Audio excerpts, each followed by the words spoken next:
How's it going, everyone? And welcome back to Continues to Tick.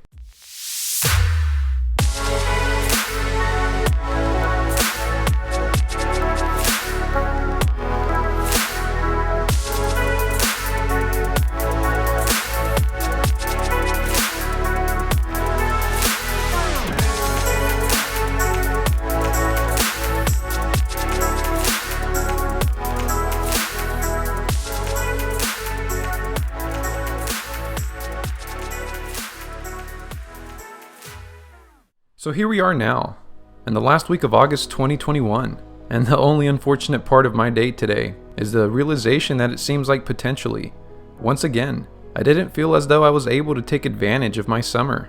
I mean, we're down to the last few weeks of summer now, and maybe these are growing pains from leaving and graduating college not too long ago, where a summer did actually exist, to the new expectations now of adjusting to the quote-unquote workforce and the mandatory 40-hour work weeks, where the struggle remains, the balance of allocating our time and energy. I do understand it may simply be my own structuring of my own schedule that makes me feel this way, and maybe I just haven't found a way to balance it all out quite yet. I am, after all, and can I still say only? I mean, when does that stop? But only 2.5 years into the workforce now. But will it ever actually get easier with this recipe, of the workforce in our society today? Thus, my question continues to remain.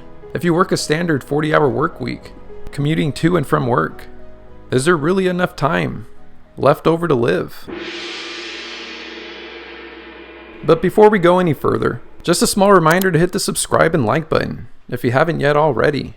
I mean, we did recently cross the 35K mark for the Dividend portfolio, as you'll soon see, and recently the 500 subs mark for the channel, which has in fact been alive for over a year now. So as the channel name infers, you are watching time tick on this channel. But if not for this, how about for this neat picture of a pigeon wearing a cowboy hat?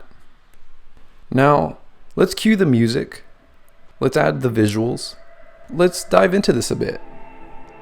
This brings me to the topic of teleworking, or remote working, as some see it.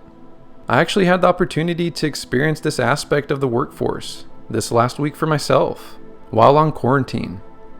Which went well, by the way. No issues and all negative tests, fortunately.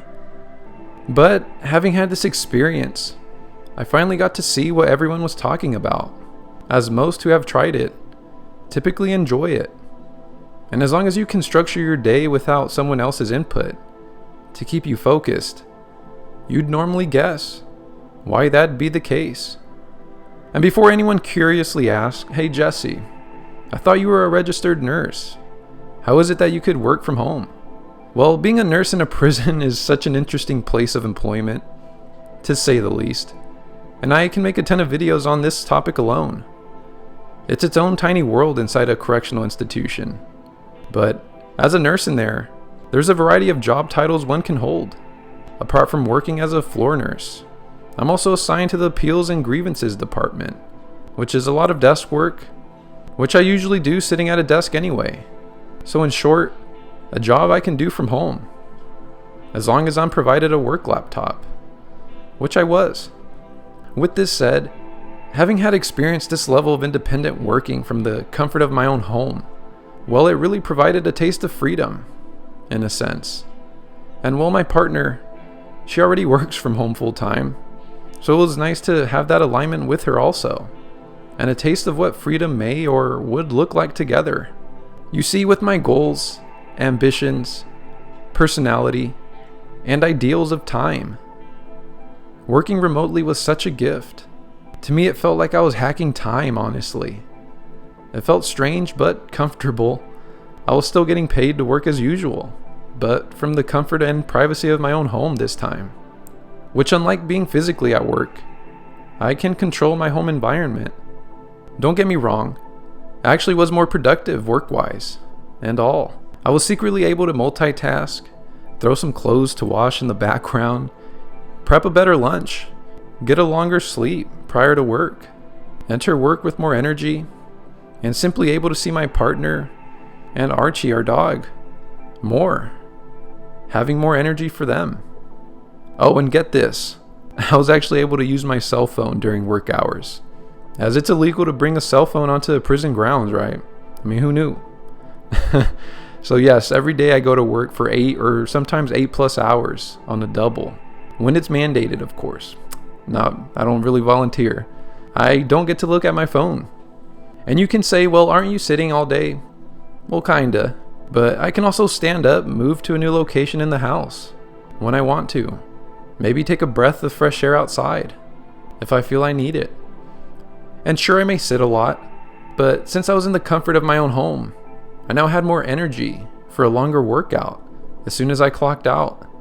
In summary, I just felt like I had so much more energy for myself, for others, but most importantly, I found a way to make more time in an area I didn't know I had more time to gain. So much so that I updated my LinkedIn account, and if the right opportunity presents itself or just comes by, I may actually consider leaving state work and that potential pension for this trade-off.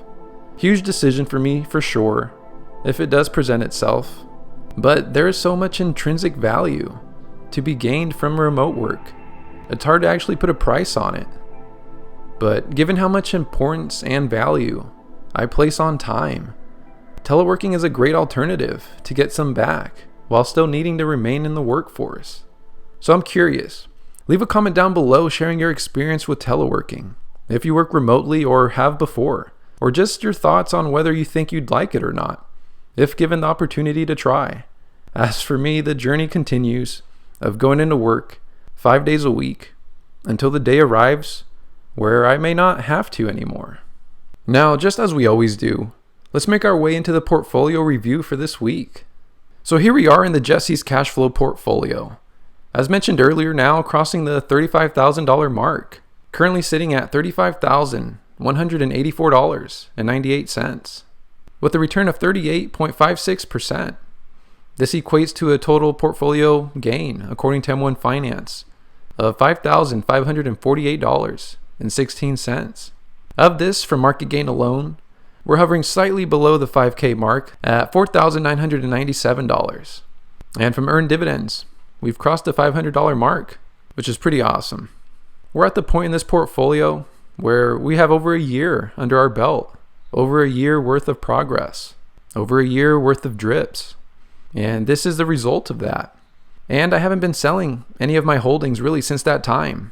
All I've done is just had the set it and forget it strategy, doing a lot of the upfront research, picking my holdings, and just over time, week after week, funneling in the funds into the portfolio. So it's pretty neat to see that we're sitting in the green lawn on the all-time charts and with a pretty nice cushion up to this point. And this isn't a growth portfolio, but it's pretty neat to see the growth and the overall return. And just for some funsies, we'll go to the 1 year mark because this portfolio is over a year old at this point. I started it on July 20th of 2020, as you can see here. And if we go back to the 1 year mark, we can see that on the year, although pretty soon to the 1 year overall mark of the portfolio, we're currently with a 34% return. And not too much difference from the actual all-time charts up to this point. This past week, we had a pretty good performance overall in the green. We had a return of 0.43%, and given it's a portfolio size of $35,000 now, this yields a total gain of about $150, most of it being from market gain, and $6.27 being from earned dividends. And if you want to take a look at a little bit of the weekly action over this last week, so this last week looked like tech had the best week, the best outcome, and it looks like a lot of it had to come from Nvidia, which honestly is rocking it in the portfolio. I only set it to a 28% allocation of my tech sector, and it's currently holding a 33.9%, and it doesn't calm down. So not even M1 Finance's automatic investing and allocation can slow it down. Very interesting. And if we go into the activity section for this last week, you'll see we didn't have much going on. All the activity happened in the weeks before. So this week it was just a simple funnel into the portfolio and the normal deposit of $500, just like we normally do. And not much of a snowball of $1.61. And now to wrap up this week's video, I'm going to wrap up by saying if you get a chance to telework, or if you've just been curious about it, and you're into financial freedom, and you're into trying to buy back your time, teleworking is an interesting way to kind of life hack your way into having more time for yourself, living a life with a little bit more freedom. And for me, I tried it and I actually enjoy it a lot. And if potentially an opportunity does present itself for me, I liked it so much that I may potentially leave a state job for it, if it's the right opportunity, of course. But life's been good so far, living at the age of 26. I've been 26 for about a week now, and time continues to tick. This portfolio is now on its way from 35K, hopefully onwards to 40K, and we just gotta continue on with our plan moving forward, let time do the rest, and in between all that, try to find ways to live life. I know that's one of my biggest challenges, is just finding ways to allocate my time in ways that I can spread it out most efficiently and utilize it for all the things that I want to do. Sometimes I just feel like I don't have enough time, and I don't know if that's my own fault by the way I'm allocating my time, or if there honestly just really isn't enough time in the day. But with time comes growth, and I'm looking forward to both of those. And enough with that ramble. We've made it through 7 days, so we have a high chance of making it through another 7 days. And with that said, I'll see you next week as always with another upload. And as always, take care. See you then. Peace.